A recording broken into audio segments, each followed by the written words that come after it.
Hallelujah. आप सभी को जय मसीह। आप सभी जानते हैं कि आज हम पतमुस टापू पर हैं, जहाँ पे यूहन्ना ने प्रकाशित वाक्य लिखा था, जो परमेश्वर का सबसे प्रिय चेला था, जो परमेश्वर के सबसे करीब था।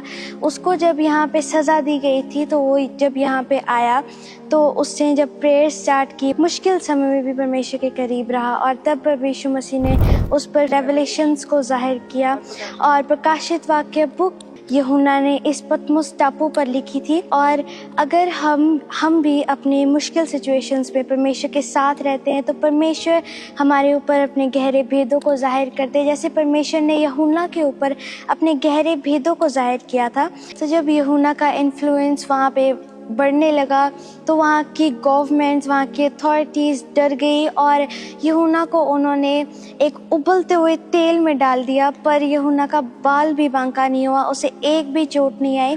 तो फिर वहाँ की जो गवर्नमेंट्स थी वो डर गई, और वहाँ की गवर्नमेंट्स ने उन्हें इस पतमुस टापू पर भेज दिया, जहाँ पे लोगों को मरने के लिए भेज दिया जाता था, क्योंकि उस टाइम पे यहाँ पे कोई भी फैसिलिटी नहीं थी। यहाँ पे खाना बहुत मुश्किल से मिलता था, यहाँ पे पानी बहुत मुश्किल से मिलता था, और सरवाइव करना हमारे ऊपर ही होता था। तो वहाँ तो पतमुस टापू पर यूहन्ना को मरने के लिए छोड़ दिया था। पर यहाँ पे जब यूहन्ना ने मुश्किल समय में भी परमेश्वर को नहीं छोड़ा, तो प्रभु यीशु मसीह ने यहाँ पे रेवलेशंस को यूहन्ना पर जाहिर किया। जो प्रकाशित वाक्य हम पढ़ते हैं, एक ऑसम बुक को जो हम पढ़ते हैं, वो यहाँ पे इस जगह पे जहाँ मैं खड़ी हूँ, इस पतमुस टापू पर यूहन्ना ने लिखा था। परमेश्वर ने यूहन्ना पर जाहिर किया था, जब उसने मुश्किल समय में भी परमेश्वर को नहीं छोड़ा।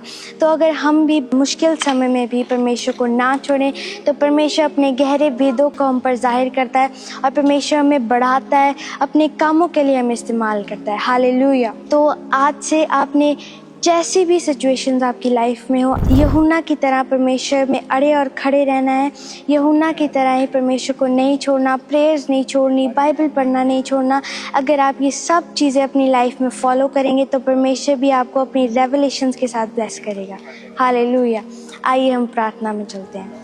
Thank you Jesus, thank you Jesus. परमेश्वर, जैसे आपने यूहन्ना की पीड़ा को, यूहन्ना की दर्दों को एक ग्लोरी में कन्वर्ट किया, परमेश्वर इनकी लाइफ में भी इनकी सारी मुसीबतों को इनकी ग्लोरी में कन्वर्ट करे। परमेश्वर, आप अपनी ग्लोरी में कन्वर्ट करें। परमेश्वर, जैसे आपने यूहन्ना पर फ्यूचर को, रेवलेशंस को जाहिर किया था, परमेश्वर इनके ऊपर भी अपने रेवलेशंस को जाहिर करे। परमेश्वर, ये अपने मुश्किल समय में भी तुझ में अड़े और खड़े रहे। परमेश्वर, सब कहें आमीन।